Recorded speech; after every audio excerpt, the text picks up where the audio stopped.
Phasors and phasor diagrams. तो एक ऐसा डायग्राम जो कि ऑल्टरनेटिंग करंट का फेज रिप्रेजेंट करे उसको हम कहते हैं फेजर डायग्राम। अच्छा, फेजर का मतलब क्या है? जो किसी भी ऑल्टरनेटिंग करंट का फेज दिखाए। फेज का मतलब क्या होता है? एंगल दिखाए।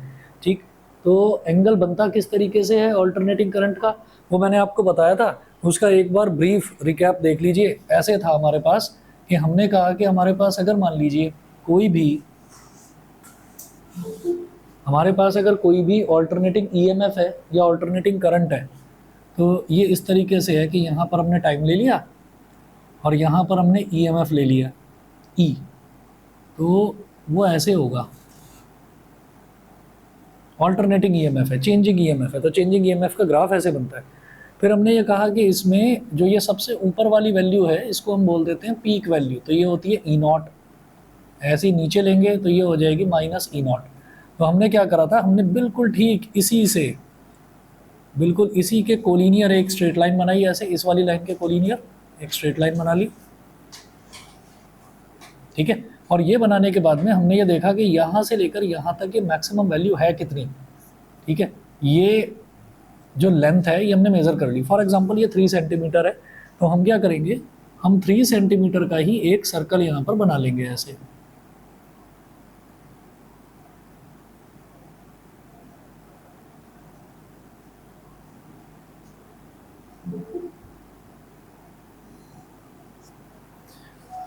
हम यहाँ पर 3 सेंटीमीटर का एक सर्कल बना लेंगे। तो ये 3 सेंटीमीटर का जैसे हमने सर्कल बनाया, तो अब आप ये देखिएगा कि मैंने ये बताया था कि यहाँ पर जैसे मान लीजिए धीरे धीरे धीरे धीरे टाइम बढ़ता जा रहा है और ईएमएफ बढ़ता जा रहा है, तो इस पॉइंट के कॉरस्पॉन्डिंगली अगर मैं ईएमएफ देखूँ तो वो कैसे निकलेगा, वो ऐसे निकलेगा। इस टाइम के कॉरस्पॉन्डिंगली अगर मैं ईएमएफ देखूँ तो उसको मैंने यहाँ पर ज्वाइन कर दिया। ठीक है, उसको मैंने यहाँ पर ज्वाइन कर दिया, तो ये वाली जो लेंथ है, ये वाली लेंथ किसके बराबर है? ई नॉट के बराबर है। तो ये जो रेडियस है, ये रेडियस जो है, रेडियस तो ई नॉट के बराबर हो गया। ठीक है, अच्छा अब ये एंगल कितना बना रहा है इसके साथ में, ये एंगल कितना बना रहा है? दिस एंगल इज कॉल्ड, इस एंगल को हम बोल देते हैं ओमेगा टी। इस एंगल को हम ओमेगा टी बोल देते हैं। ठीक है, अच्छा अब ऐसे ही समझने के लिए एक काम करते हैं। मान लीजिए कि थोड़ी देर बाद वोल्टेज बढ़कर यहाँ पहुँच गई, तो ये हो गया। अब इसको यहाँ पर ज्वाइन करा तो ये थोड़ा सा ओमेगा टी में चेंज हो गया, तो ये फेज में चेंज हो गया। इसको क्या बोलते हैं? Change in phase. इसको चेंज इन फेज बोलते हैं। फेज का मतलब है एंगल है ना, तो ओमेगा टी था, अब ओमेगा टी थोड़ा सा बढ़ गया, हो सकता है उसमें 10 डिग्री ऐड हो गया, हो सकता है उसमें 20 डिग्री ऐड हो गया। समझ गए? ये चीज़ समझ में आ गई? अच्छा जी, अब एक काम करते हैं। A rotating vector that represents a sinusoidally varying quantity is called a phasor। एक rotating vector, घूमता हुआ वेक्टर जो एक sinusoidally varying quantity यानी कि alternating current या alternating EMF को एक circular plane पर represent करे, उसको हम phasor बोल देते हैं। A diagram that represents alternating current and voltage of the same frequency as rotating vectors or phasors along with proper phase angle between them is called a phasor diagram or Argand diagram। ठीक है, ये बोला जाता है। अच्छा जी, अब एक कहानी है, वो ये है कि जब हम ओम्स लॉ देखा था, जब हमने ओम्स लॉ, तो ओम्स लॉ में हमने ये देखा था V is equal to I R. ठीक है, हर सर्किट का कुछ ना कुछ करंट होगा। अब करंट क्या है? मान लीजिए 5 एम्पियर और रेसिस्टेंस मान लीजिए है 2 ओम। तो इससे हमारे पास वोल्टेज कितनी आ जाएगी? 10 वोल्ट्स। तो यहाँ पर जो हम ये ग्राफ इस तरीके से बना रहे हैं, तो इसमें आप ये देखिएगा कि इस ग्राफ में ऐसा होता है कि यहाँ पर ना मैग्नीट्यूड की अगर बात करी जाए, तो ये जो है, इसको जो मैक्सिमम वैल्यू है इसको हम बोलते हैं एम्पलीट्यूड। लिखवाया था एम्पलीट्यूड। ठीक, तो एम्पलीट्यूड अगर वोल्टेज का देखा जाए तो 10 वोल्ट है, करंट का देखा जाए तो 5 एम्पियर है। तो कभी भी हम देखेंगे ना, तो जो वैल्यू आएगी यानी कि जो मैग्नीट्यूड आएगा वोल्टेज का, वो करंट से हमेशा ज़्यादा आएगा। मैग्नीट्यूड जो आएगा वो करंट से हमेशा ज़्यादा आएगा। ठीक, तो अब हमने ये कहा कि जब हम ग्राफ बनाएंगे करंट का, तो करंट का अगर इसी पर सेम उस पर ग्राफ बनाए तो करंट का ग्राफ ऐसे बनेगा।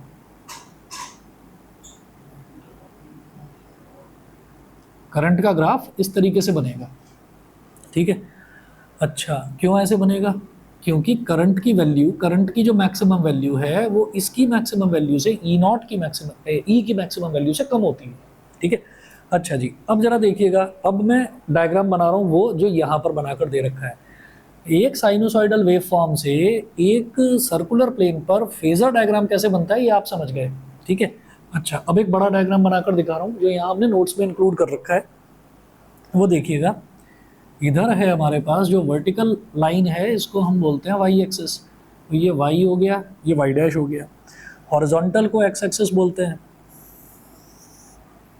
तो ये एक्स हो गया, ये एक्स हो गया, और ये एक्स डैश हो गया, y y dash x x dash, ये हो गया। अब देखिएगा, इसके बाद हमने कहा कि हमने साइनोसॉइडल वेवफॉर्म की हेल्प से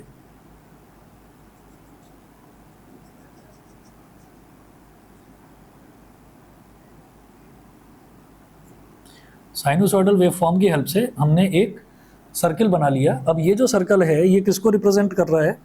ये सर्कल ईएमएफ के लिए बनाया हमने। तो ऑब्वियस सी बात है, अगर मैं करंट के लिए सर्कल बनाऊंगा तो करंट के लिए सर्कल ऑब्वियस सी बात है छोटा बनेगा, ठीक है, क्योंकि करंट की वैल्यू छोटी होती है उससे। तो करंट के लिए सर्कल इससे छोटा बनेगा, तो एक छोटा सर्कल बना लो अंदर।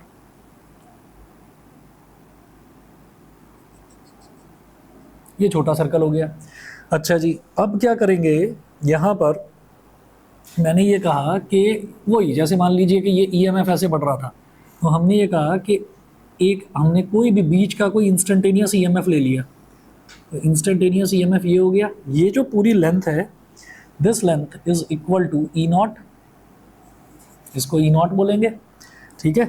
अच्छा, और फिर हमने कहा कि ये जो एंगल है इसको क्या बोलेंगे? ओमेगा टी बोलेंगे, इसको ओमेगा टी बोलेंगे।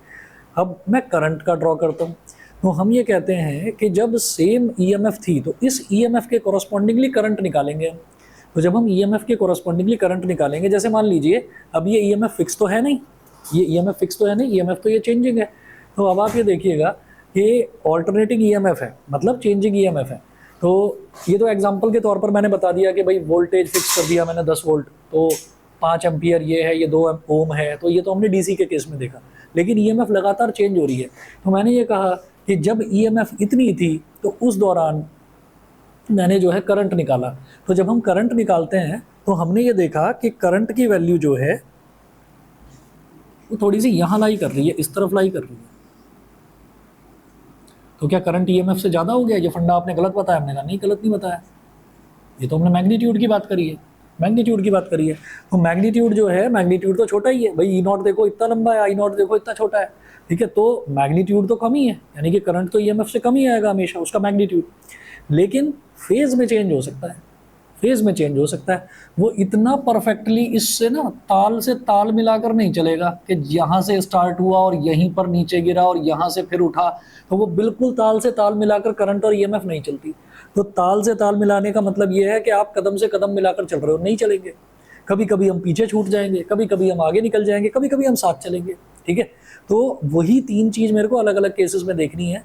रेसिस्टेंस के केस में जो करंट है और वोल्टेज है वो बिल्कुल एक साथ चलते हैं, यानी कि they walk in phase with each other, एक सेम फेज में चलते हैं। जब हम इंडक्टर की बात करेंगे तो इंडक्टर के केस में क्या होता है? करंट लैग्स बिहाइंड, करंट पीछे छूट जाता है, फेज में पीछे छूट जाता है। मैग्नीट्यूड में तो उसकी वैल्यू कम होती ही होती है। और जब हम इसकी कैपेसिटर की बात करेंगे तो कैपेसिटर में वो आगे निकल जाता है, करंट जो है वो वोल्टेज से आगे निकल जाता है। अब इन्हीं चीज़ों को डायग्रामेटिकली समझेंगे। तो मैंने कहा कि यहाँ पर करंट जो है वो एंगल में इससे आगे निकल गया, कितना आगे निकल गया? ये हो गया phi. This phi is called phase, this phi is called phase, ठीक है। तो जरा देखिएगा, here the alternating EMF and current in a circuit are given by. तो ये जो डायग्राम है, इस डायग्राम में मैं ऑल्टरनेटिंग ईएमएफ को कैसे बोलूंगा? ईएमएफ का स्टैंडर्ड इक्वेशन क्या थी? E is equal to E naught sine omega T, ठीक है भाई। ये जो ईएमएफ है ये एक्स एक्सिस के साथ में क्या एंगल बना रहा है? Omega T. हमेशा हम एंगल कौन से लेते हैं? एंगल ऐसे ही लिए जाते हैं, एंटी क्लॉकवाइज ऐसे ही घूमता है एंगल। तो एंगल कितना बन रहा है? Omega T. तो ईएमएफ को क्या बोलेंगे? E is equal to E naught sine omega T, ठीक है। और इसी तरह से आई बताना, आई क्या हो जाएगा? आई नॉट साइन बता दो, कॉमन सेंस से बता दो। ओमेगा टी प्लस फाई आगे निकला हुआ है, ओमेगा टी प्लस फाई, ठीक है। तो दोनों के बीच में फेज डिफरेंस कितने का हो गया, फाई का हो गया। फेज डिफरेंस मतलब एंगल का डिफरेंस, ठीक है। चलिए जी, clearly here current leads ahead, आपको दिखाई दे रहा है करंट आगे निकल रहा है इससे, current leads ahead of voltage और ईएमएफ बाय फाई। तो मुझे यही देखना है कि ईएमएफ को मैं फिक्स लेकर चलूंगा। फेजर डायग्राम बनाने का हमारा जो स्टैंडर्ड मेथड है एनसीईआरटी में, एसएल अरोड़ा में, हर बुक में यही दे रखा है कि हम ईएमएफ को फिक्स लेकर चलते हैं, ईएमएफ से स्टार्ट करते हैं और ये देखते हैं करंट आगे निकल रहा है या पीछे छूट रहा है या साथ चल रहा है, ये देखना है, ठीक है। चलिए जी, अब स्टार्टिंग करते हैं अलग अलग तरीके के सर्किट्स। इस चैप्टर में हमारे पास क्या है, AC circuit containing resistance only. तो पहले देखेंगे एक ऐसा सर्किट जिसमें सिर्फ रेसिस्टेंस होगा, फिर देखेंगे जिसमें सिर्फ कैपेसिटेंस होगा, फिर जिसमें इंडक्टेंस होगा, ठीक है। ये तीन देखने के बाद में फिर देखेंगे कि तीनों को कंबाइन कर दिया, ठीक। तो ये आपको 4 तरीके के सर्किट करने हैं, चारों के फेजर करने हैं, आराम से समझ में आ जाएंगे। उसके बाद चैप्टर में सिर्फ ट्रांसफार्मर है, ट्रांसफार्मर किस तरीके के, 2 टाइप के ट्रांसफार्मर होते हैं वो है, और एसी जनरेटर है, ठीक है। तो बहुत ज़्यादा सिलेबस नहीं है इसमें। तो अब जरा यहाँ पर आ जाते हैं, AC circuit containing resistance only.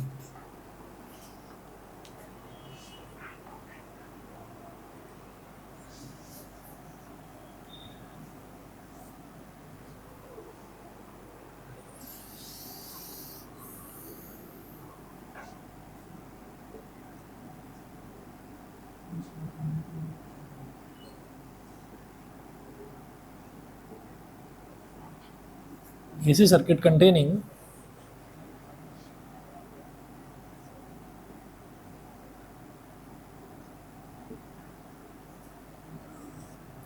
resistance only। देखिएगा, suppose a resistance of resistance, suppose a resistor of resistance capital R is connected to a source of alternating EMF E given by E is equal to E naught sin omega t। Such a circuit is known as a purely resistive circuit, जिसमें केवल resistance जुड़ा हुआ है, उस circuit को हम बोलेंगे purely resistive circuit, ठीक है। अच्छा जी, तो ये सर्किट हमने ऐसे बना दिया, इधर हो गया रेसिस्टेंस R,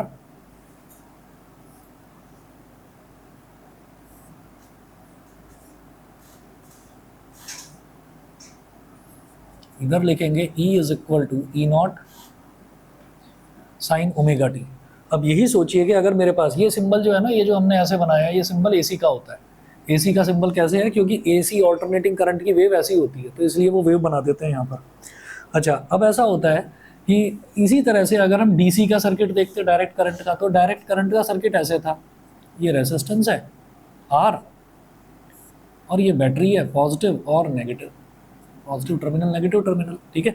तो अब इसमें अगर हम केवीएल लगाते हैं, तो केवीएल में हम ये देखते हैं कि करंट जो है वो पॉजिटिव टर्मिनल से निकलता है और ऐसे घूमकर नेगेटिव तक आता है। यहाँ पर भी ऐसे ही लेंगे, इसको बोल देंगे पॉजिटिव एंड, इसको बोल देंगे नेगेटिव एंड, तो यहाँ से करंट निकलेगा, ठीक। तो हम ये कहेंगे कि आप करंट को घुमा फिरा कर ये कहें कि करंट यहाँ पर आ गया, तो आपका जैसा मन करे आप वैसे चले। इसमें हम ये कहेंगे let I be the current in the circuit at instant small t, then the potential drop across R will be I R. Potential drop across R, resistance के अक्रॉस पोटेंशियल ड्रॉप कितना हो जाएगा, आई आर हो जाएगा। तो हमने ये कहा, ये जो ई होता है ना, ये होता है किसी भी इंस्टेंट पर ईएमएफ। ऐसे ही आई क्या होता है, किसी भी इंस्टेंट पर करंट। तो ई को बोला जाता है इंस्टेंटेनियस ईएमएफ, आई को बोला जाता है इंस्टेंटेनियस करंट। ई नॉट क्या होता है, peak value of EMF, I naught होता है पीक वैल्यू ऑफ करंट, और I R M S effective value या आर एम एस वैल्यू, वो कैसे निकाली जाती है, पीक को √2 से डिवाइड कर दीजिए, ठीक है। तो हम ई की बात कर रहे हैं, यानी कि किसी भी इंस्टेंट पर करंट ईएमएफ, सॉरी। तो यहाँ से क्या होगा, जैसे मैंने केवीएल लगाया, तो केवीएल लगाया तो हमने सोचा कि चलो यहाँ से चलना शुरू करते हैं, तो हमने यहाँ से चलना शुरू करा, तो पहले क्या आया, नेगेटिव टर्मिनल, तो माइनस ई, फिर चलते गए चलते गए चलते गए, अब क्या आया, करंट भी इसी डायरेक्शन में, हम भी इसी डायरेक्शन में जा रहे हैं, तो प्लस का I R is equal to 0 हो गया ना, सर्किट कंप्लीट। आपका मन करेगा नहीं नहीं नहीं मैं तो यहाँ से चलूंगा, नहीं नहीं मैं तो यहाँ से चलूंगा, तो यहाँ से चल लो। ये क्या होगा, प्लस का आई आर, फिर यहाँ से आएंगे तो माइनस आई, तो प्लस का I R minus I is equal to 0। तो कहीं से भी कहीं को चल लो आप, है ना। फंडा अपना वही रहना है कि जो टर्मिनल पहले लाई करेगा, है ना, वही हम ईएमएफ लिखेंगे। जैसे माइनस पहले लाई करा तो माइनस ही लिखा, ठीक है, minus I plus I R, नहीं समझे। ये केवीएल का फंडा है। केवीएल में हम ये देखते थे कि हमें कहीं से भी चलना है। मान लीजिए हमने यहाँ से चले हैं, इसको बोल दिया ए, इसको बोल दिया बी, इसको सी और इसको डी। तो हमने ए से बी तक हम चले तो पहले कौन सा टर्मिनल लाई कर रहा है, माइनस, नेगेटिव, तो माइनस ई। वोल्टेज ड्रॉप निकालते हैं, केवीएल मतलब किरचॉफ्स वोल्टेज लॉ। तो वोल्टेज ड्रॉप निकालते हैं। तो हम ये कहेंगे कि इधर जो ये दिखाई दे रहा है ये अजीब सा फिगर, ये क्या है, यहाँ पर वोल्टेज ड्रॉप कितना हो रहा है, ई। तो पहले कौन सा टर्मिनल लाई कर रहा है, माइनस, तो माइनस ई लिख दिया। फिर आगे चले तो बिल्कुल प्लेन रास्ता है, रास्ते में कुछ नहीं है। अब रेसिस्टेंस आ गया, तो रेसिस्टेंस में हमारा करंट भी इसी डायरेक्शन में और हम भी इसी डायरेक्शन में जा रहे हैं। तो इसमें वोल्टेज ड्रॉप कितना हो जाएगा, आई आर। तो जब हम करंट के सेम डायरेक्शन में जाते हैं तो प्लस आई आर लेते हैं। अगर मान लीजिए करंट का डायरेक्शन अपोजिट होता तो मैं माइनस आई आर ले लेता।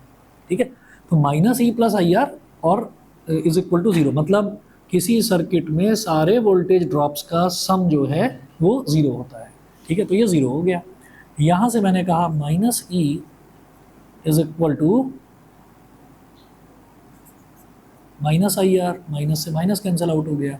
ठीक है, तो I is equal to E upon R हो गया। तो I is equal to E naught sine omega t upon R हो गया।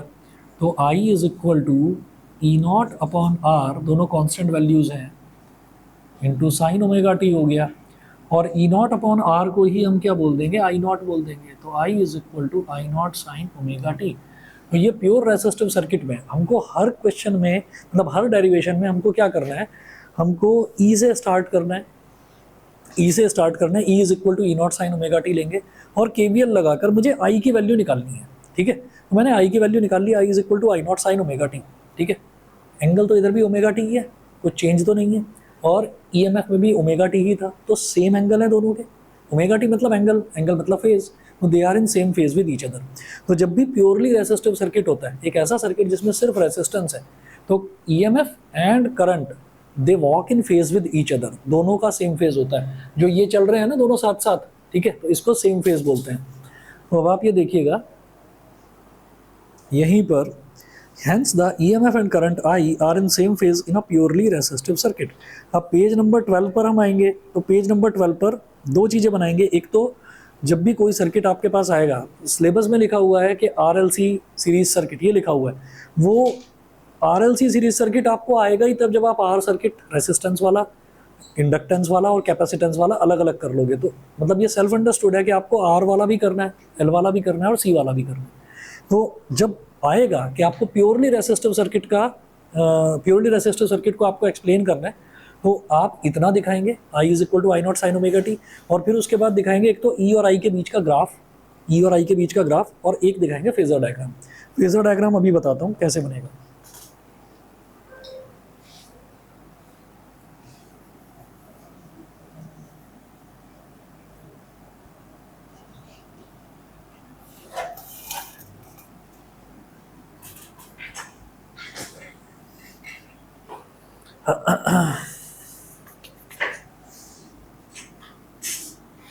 अब देखिएगा नेक्स्ट हम इस पर आ गए हैं पेज नंबर 12 पर। तो पहले, हाँ जी बताइए, किसी ने कुछ बोला था ना, नहीं गए क्या कान? Graph of E and I versus omega T.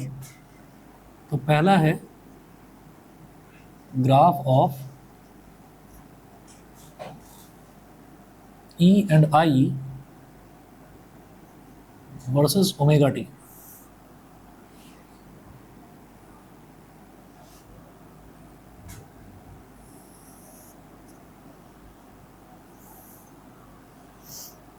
अब एक्स एक्सिस पर आप सीधा ओमेगा टी दिखा रहे हैं, ओमेगा टी मतलब एंगल दिखा रहे हैं।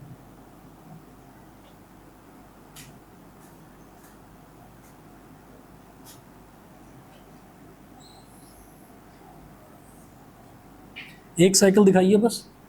तो ये वाली वैल्यू क्या हो जाएगी, 0। ये वाला एंगल क्या हो जाएगा, π/2।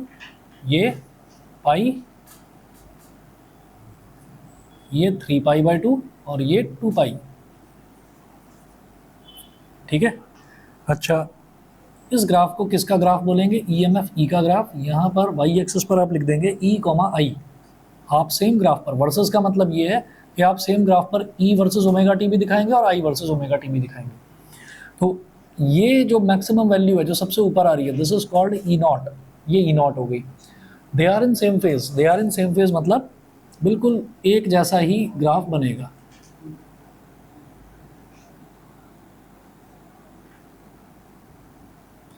तो ये वाली वैल्यू कितनी हो गई,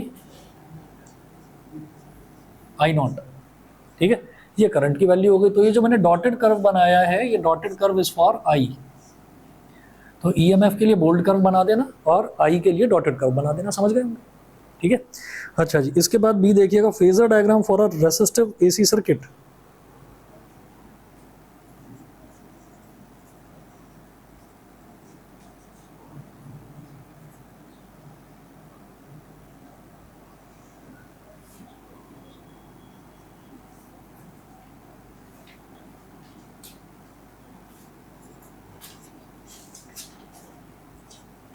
एक रेसिस्टिव एसी सर्किट के लिए जरा फेजर डायग्राम देखेंगे कैसे बनेगा। फेजर डायग्राम देखिए, फेजर डायग्राम में हमें ये देखना है कि दोनों में फेज डिफरेंस कितना है। भाई फेज डिफरेंस है ही नहीं, तो कैसे बनाएंगे, y डैश और इधर ले लिया x, ठीक है। अच्छा जी, इसके बाद एक लाइन ऐसे ड्रॉ करके दिखा दी, इसको मेंशन कर दिया यहाँ पर ई, यहाँ पर ई मेंशन कर दिया आपने, ठीक है। और सॉरी ई नॉट मेंशन करिए, मैक्सिमम वैल्यू उसकी ई नॉट मेंशन कर दिया। और ये कितना हो जाएगा, ओमेगा टी, क्योंकि दोनों सेम फेज में है तो हमारा आई नॉट भी इसी लाइन पर लाई करेगा। तो यहाँ मेंशन कर दीजिए आई नॉट, ठीक। और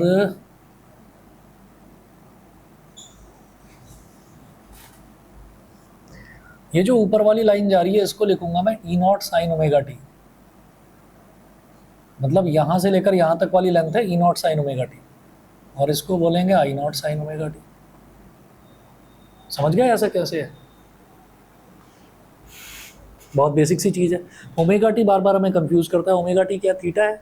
तो अगर कोई भी ऐसे वेक्टर ऐसे है, कोई भी वेक्टर ऐसे है, तो उसका एंगल यहाँ पर क्या बन रहा है, ओमेगा टी। तो इसका जो जिसके साथ, जिस लाइन के साथ एंगल बन रहा है उसके अलोंग वाला कंपोनेंट क्या होगा, ई नॉट कॉस ओमेगा टी, यानी कि ई नॉट कॉस थीटा। और परपेंडिकुलर वाला क्या होगा, ई नॉट साइन ओमेगा टी। तो इसलिए दिखा दिया कि यहाँ से और यहाँ तक ये जो बन रहा है ना हमारा वर्टिकल जो लेंथ है, this is E naught sine omega T. Vectors का रिजोल्यूशन है बस ये, ठीक है। ये आई नॉट है, तो इसका इधर अगर ड्रॉप करूंगा हॉरिजॉन्टल पर तो बनेगा I naught cos omega T, vertical पर क्या हो जाएगा, I naught sine omega T. बस ये आपको दिखाना है, ठीक है जी। ऑनलाइन वाले चारों बच्चे बताएं भाई, क्लियर है इतना, ठीक है। चलिए जी, अगला देखेंगे, AC circuit containing only an inductor. अब एसी सर्किट में केवल, नहीं भाई वंश तो पता नहीं कौन सी दुनिया में,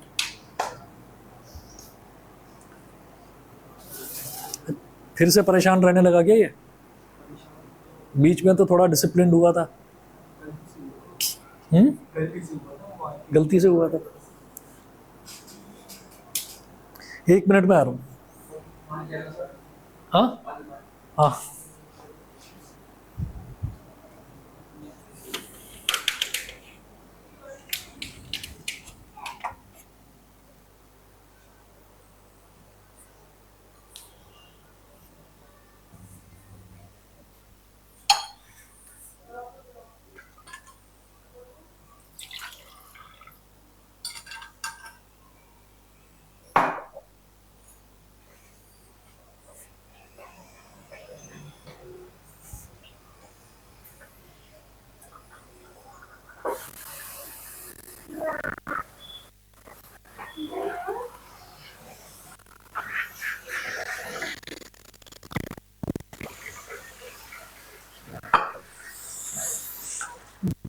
Otherwise, all your dress will become wet and you will not look good.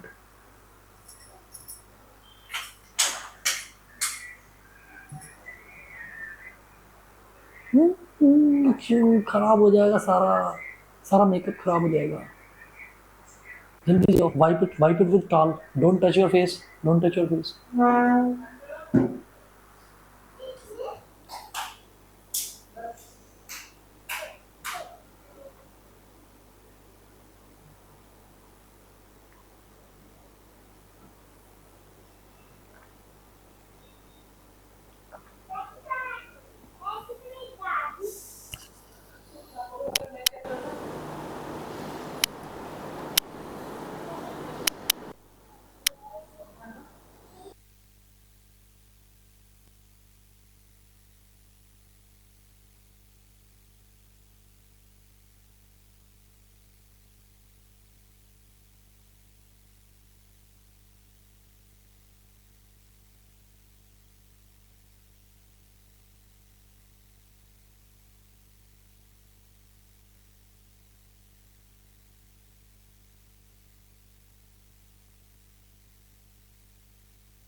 AC circuit containing only an inductor. Figure shows an inductor of inductance capital L connected to a source of alternating EMF E given by E is equal to E naught sin omega t.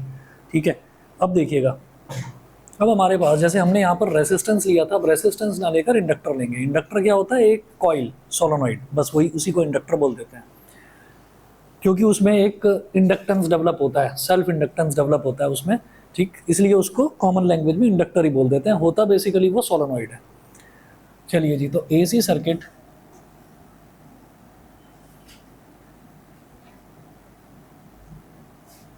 containing only an inductor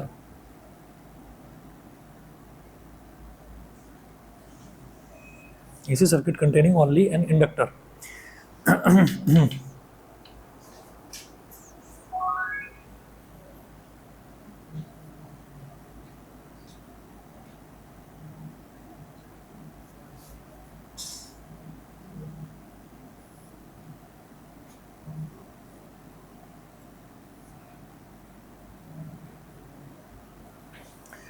ठीक है, तो यहाँ पर फिर वही mention कर दीजिए ऐसे प्लस माइनस, और ये हमारे पास E इज इक्वल टू हो गया E naught sine omega t, और ये जो कॉइल है इसका इंडक्टेंस कितना है? L है। ठीक है, अब एक चीज़ आपको याद रखनी पड़ेगी कि कभी भी जैसे कोई रेजिस्टेंस होता है तो रेजिस्टेंस के अक्रॉस जो वोल्टेज ड्रॉप होता है वो होता है IR। इंडक्टेंस के अक्रॉस वोल्टेज ड्रॉप कब होगा? इंडक्टेंस एग्जिस्टेंस में कब आता है? इंडक्टेंस सामने कब आता है हमारे? वो तब आता है जब कोई चेंजिंग करंट जाता है, किसी कॉइल के थ्रू चेंजिंग करंट जाता है। अगर कॉइल के थ्रू नॉर्मल करंट जाए, मतलब डायरेक्ट करंट जाए, तब हम ये कहेंगे कि तब तो इंडक्टेंस नाम की कोई चीज़ ही नहीं होती, क्योंकि इंडक्टेंस प्रोड्यूस ही तब होता है when changing current goes through a coil. तो चेंजिंग करंट का मतलब टाइम के साथ साथ जो चीज़ चेंज हो रही हो, तो इंडक्टेंस भी टाइम के साथ साथ चेंज होता है। सॉरी, इंडक्टेंस तो सेम रहेगा, EMF भी टाइम के साथ साथ चेंज होगा जो इसमें होगा, यानी कि इसका वोल्टेज ड्रॉप टाइम के साथ साथ चेंज होगा। तो आपको ये याद रखना है कि जो वोल्टेज ड्रॉप है ना, voltage drop across an inductor is, ये होता है L di by dt। di by dt time के साथ साथ जो करंट चेंज हो रहा है, rate of change of current with respect to time, di by dt। ठीक है, rate of change of current with respect to time, तो di by dt ये हो गया। और L क्या है? कांस्टेंट है, constant of proportionality, self inductance. ठीक, तो इसमें वोल्टेज ड्रॉप, रेजिस्टेंस में वोल्टेज ड्रॉप IR होता है, इंडक्टेंस में voltage drop L di by dt होता है। अब उसी अंदाज में चलेंगे हम, तो यहाँ से ऐसे चलेंगे भाई, इधर से स्टार्ट करा, KVL लगाया, यहाँ से ऐसे I जा रहा है, तो क्या हो जाएगा? -E प्लस, अब इसमें I इंटू एल नहीं होगा, इसमें क्या होगा? इसका वोल्टेज ड्रॉप ही हमको पता है, L di by dt, तो plus L di by dt is equal to 0। ये हो गया, यहाँ से -E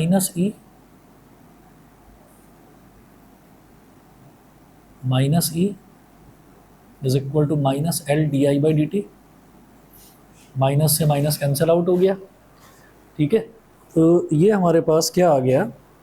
E is equal to L di by dt, E is equal to L di by dt। ठीक है, हमारा मोटिव क्या है? हम I निकालना चाहते हैं। E तो हमें पता है ना, E naught sine omega T, हम I निकालना चाहते हैं, तो कैसे निकालेंगे? जैसे ये E है, तो E की वैल्यू हमें पता है, E की वैल्यू क्या है? E naught sine omega T, तो यहाँ पर लिख देंगे E naught sine omega t is equal to L di by dt। L di by dt, हम क्या चाहते हैं? I निकालना, तो I को एक तरफ छोड़ो, dt किधर आ जाएगा? E naught sine omega t dt, और ये L डिनोमिनेटर में आ जाएगा, E नॉट अपॉन L बोल दो ऐसे, इज इक्वल टू di, पलट कर लिख दो, di is equal to E naught upon L sine omega t dt। ये हो गया। अब इंटीग्रेट कर देंगे। इंटीग्रेट क्यों करेंगे? अरे भाई di है, तो di से I निकालने के लिए क्या करना पड़ेगा? इंटीग्रेशन ही तो करना पड़ेगा। तो integrating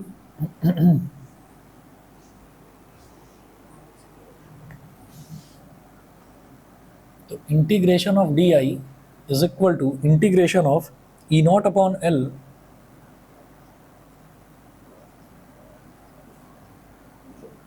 sign omega T D t, sine omega T D t. अब आप ये देखिएगा कि यहाँ पर डी के साथ क्या लिखा हुआ है, टी, तो इसका मतलब वेरिएबल तो टी है, तो ई नॉट अपॉन एल कॉन्स्टेंट है, इसको तो बाहर निकाल लेंगे। डी आई का इंटीग्रल क्या हो जाएगा, आई हो जाएगा। I is equal to E naught upon L integration sine omega T D T, integration sine omega T D T. तो I is equal to E naught upon L, sine का integral होता है minus cos omega T, फिर omega T का further differential क्या हो जाएगा, omega, omega से डिवाइड कर देंगे, ये हो जाएगा प्लस कांस्टेंट। इंटीग्रेशन में जैसे कांस्टेंट आ जाता है, constant of integration C plus constant. यहाँ तक बताइए, यहाँ तक क्लियर है, ठीक है। अच्छा जी, इसके बाद आप आइएगा पेज नंबर 13 पर। तो आई इज इक्वल टू, इसको ओमेगा को बाहर निकाल लिया, I is equal to minus E naught upon, negative sine को भी बाहर निकाल लिया, minus E naught upon omega L cos omega T plus constant. अब ये जो कांस्टेंट है ना, ये कांस्टेंट जीरो होता है, तो वो जीरो क्यों है उसको एक्सप्लेन करने के लिए कहानी समझाई गई है, समझिएगा। As the applied EMF is sinusoidal, we expect the current also to be sinusoidal। जो अप्लाइड EMF है वो साइनोसॉइडल है। साइनोसॉइडल मतलब साइन वेव फॉर्म ऐसे बनती है, ठीक है। तो अप्लाइड EMF जब साइनोसॉइडल है तो हम ये एक्सपेक्ट करते हैं कि हमारा जो करंट है वो भी साइनोसॉइडल होगा। अच्छा, आगे, दस the average of current I must be zero over a time period. तो अगर एक टाइम पीरियड की बात करेंगे तो करंट का जो एवरेज है वो जीरो आ जाएगा, ठीक है। Now the average of cos omega t is zero over a time period, hence the integration constant in the above equation must be zero। तो हम ये कहेंगे कि यहाँ पर क्या है कि ओवर अ टाइम पीरियड, अगर मैं पूरे एक टाइम पीरियड की बात करूँ, जब भी कभी ये कांस्टेंट दे रखा होता है, कांस्टेंट निकालने के लिए मुझे सेम कंडीशन बाकी के दोनों जो टर्म्स हैं उस पर अप्लाई करनी पड़ती है। तो हम ये कहेंगे कि कांस्टेंट की वैल्यू मैं फाइंड आउट करना चाह रहा हूँ, तो मैंने कहा कि अच्छा कांस्टेंट की वैल्यू फाइंड आउट करनी है तो सेम कंडीशन लगाइए, सेम कंडीशन LHS पे और RHS पर सेम कंडीशन लगाइए। सेम कंडीशन क्या कि मैं पूरे टाइम पीरियड के लिए ले रहा हूँ, पूरे टाइम पीरियड के लिए, तो पूरे टाइम पीरियड के लिए करंट तो जीरो होगा, निकाल चुके थे I average for complete cycle, तो वो जीरो होता है, ये जीरो। पूरे टाइम पीरियड के लिए जो कॉस है, कॉस की वेव फॉर्म भी साइन की तरह ही चलती है, तो पूरे टाइम पीरियड के लिए हमारा जो कॉस है ये भी जीरो होगा, तो zero is equal to zero plus constant, तो कॉन्स्टेंट विल ऑल्सो भी इक्वल टू जीरो। तो इस तरह से हम कॉन्स्टेंट की वैल्यू निकाल लेते हैं, समझ गए, ठीक है। तो ये जो कहानी है ये इसीलिए लिखी गई है कि over a time period I भी जीरो होगा, over a complete time period cos omega T भी जीरो होगा, ठीक है। और ये जो कांस्टेंट है, कांस्टेंट भी फिर जीरो ही होगा, तभी इक्वेशन सेटिस्फाई होगी, नहीं तो सेटिस्फाई नहीं होगी। तो इसलिए बस इतना आपको मेंशन कर देना है, नहीं भी करेंगे तो टीचर के पास उतना टाइम नहीं है कि वो कहानी पढ़े, आप बस ये लिख देना this constant will be zero because I and cos omega T will be zero over complete time period, capital T, खत्म, बस इतना लिख देना, तो वो कांस्टेंट आपका जीरो हो जाएगा। ये तो नोट्स हैं तो मैंने समझाने के लिए इतना लिखा है। अच्छा, then I is equal to, तो हमारा आई कितना रह जाएगा, कांस्टेंट हो गया जीरो, तो आई कितना हो जाएगा minus E naught upon omega L cos omega T, ये हो गया। अच्छा, तो अब क्या करेंगे,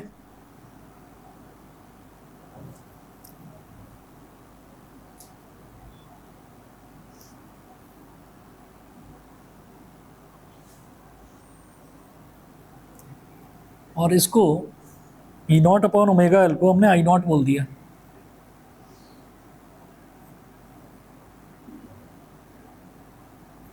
हमने आई नॉट बोल दिया, तो I is equal to minus I naught cos omega T. अब हम ये जानते हैं कि कॉस जो है, कॉस को साइन में कन्वर्ट करना है, कॉस को साइन में कन्वर्ट करना है, तो कैसे कर सकते हैं, sine 90 minus theta cos theta के इक्वल होता है, तो यहाँ पर क्या लिख दो, माइनस आई नॉट साइन 90 यानी कि pi by two minus theta, मुझे pi by two minus something नहीं चाहिए, मुझे तो ये चाहिए कि ओमेगा टी में कुछ ऐड हो रहा हो या ओमेगा टी में से कुछ सब्ट्रैक्ट हो रहा हो। तो क्या करेंगे, ये तो समझ में आ गया, हमने sine pi by two minus omega t यानी कि sine 90 minus theta cos theta के इक्वल आ जाएगा। हमने अंदर ही नेगेटिव साइन कॉमन ले लिया,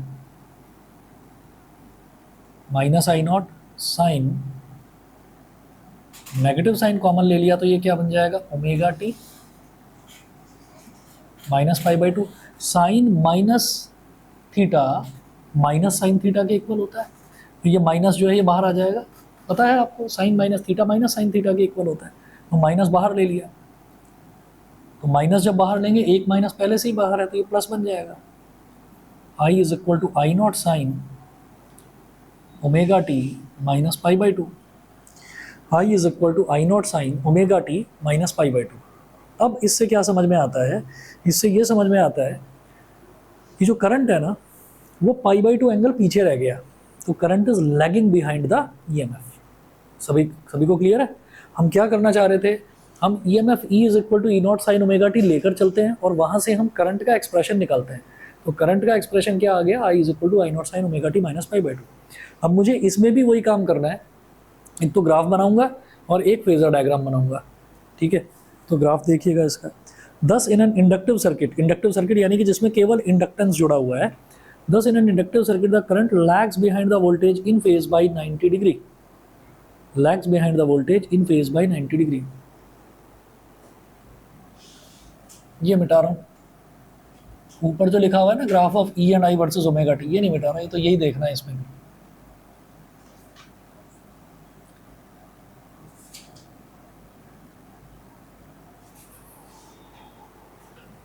Phasor diagram for an inductive circuit, inductive AC circuit, graph of E and I versus omega t। तो जरा ये देखिएगा,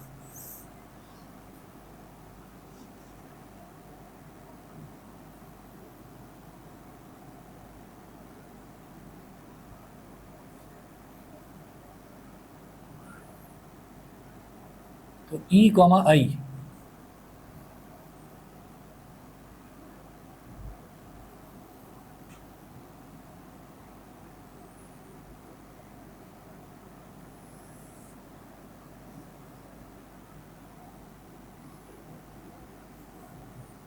तो ई के बारे में तो सोचना ही नहीं है, ए का तो ये ग्राफ आपने बना दिया, ये हो गया ई।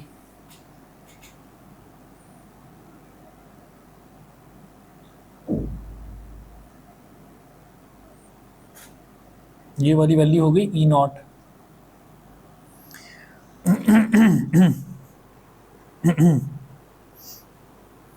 तो अब आप ये देखिएगा, ये जो है ये वाला वैल्यू होती है जहाँ पर मैक्सिमम पॉइंट इसका मिलता है, ये होता है पाई बाई टू, ये 0, ठीक है, ये पाई, ये 3 पाई बाई टू और ये 2 पाई, ठीक। तो करंट जो है करंट पाई बाई टू पीछे रह गया, पाई बाई टू पीछे रह गया। तो पाई बाई टू पीछे रहने का मतलब क्या है कि करंट ने लेट स्टार्ट करा, करंट ने अपनी वेवफॉर्म को लेट स्टार्ट करा। कितना लेट स्टार्ट करा, पाई बाई टू लेट स्टार्ट करा। उसने तो 0 पर ही स्टार्ट कर दिया था अपना वेवफॉर्म, इसने क्या करा, इसने पाई बाई टू पर स्टार्ट करा।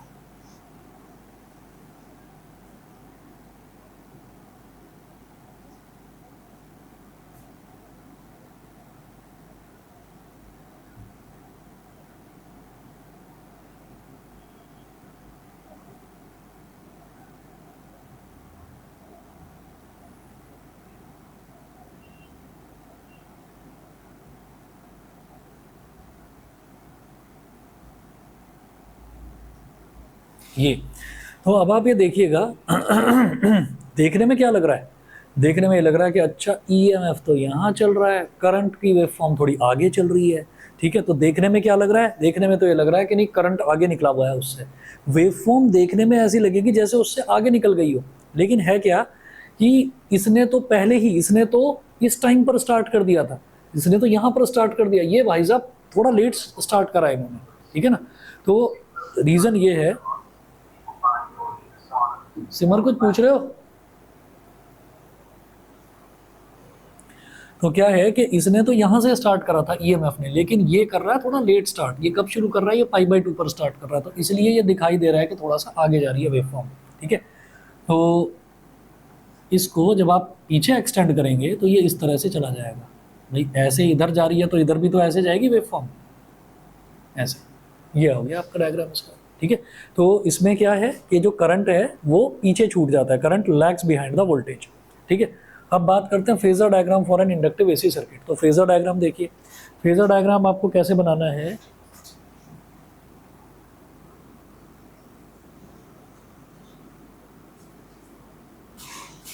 ये तो y हो गया, y डैश, और ये x हो गया, y डैश और x। अब देखिएगा, सबसे पहले हम बनाएंगे ईएमएफ। तो ईएमएफ हमने ऐसे बना लिया, ई नॉट, यहां पर मैक्सिमम वैल्यू इसकी ई नॉट हो गई। तो ये एक्स एक्सिस के साथ कितना एंगल बना रहा है? Omega T. ठीक है, करंट इससे कितना पीछे है? करंट इससे π/2 पीछे है। तो π/2 पीछे का मतलब क्या है कि करंट की जो जब वो सेम फेज में था तो हमने ऐसे ही बना दिया था, इसी के अलॉन्ग दिखा दिया था, लेकिन वो उससे π/2 पीछे है। तो जितनी लंबी इसकी लेंथ बनाई है ना, इसकी थोड़ी छोटी बनाना, क्योंकि आई है, आई उससे छोटा होता है, मैग्नीट्यूड कम होता है।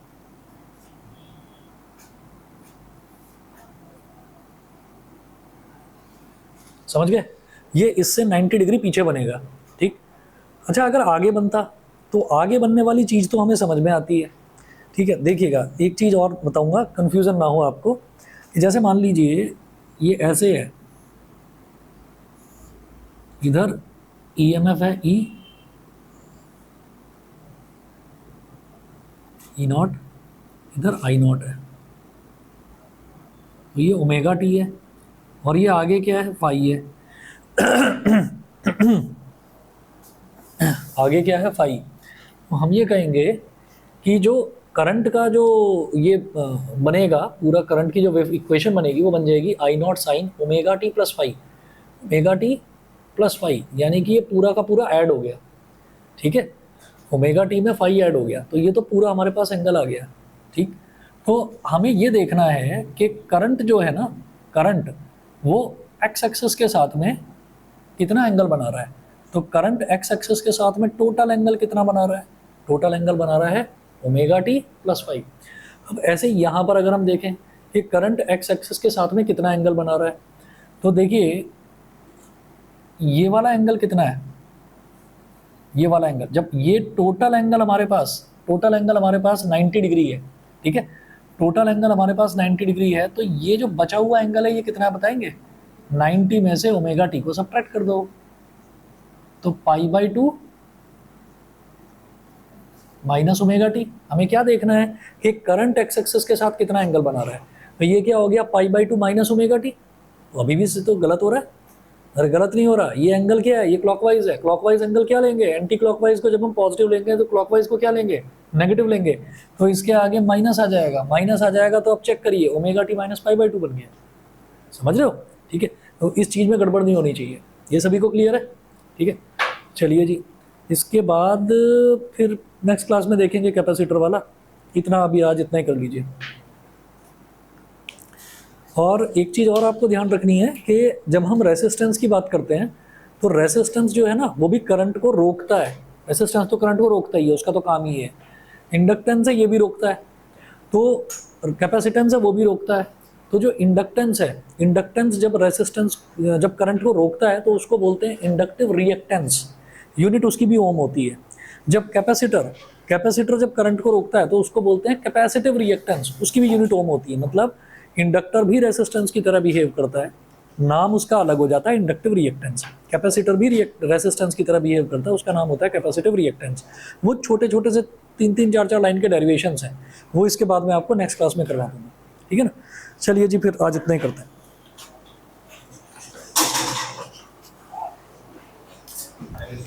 ओके जी, ओके।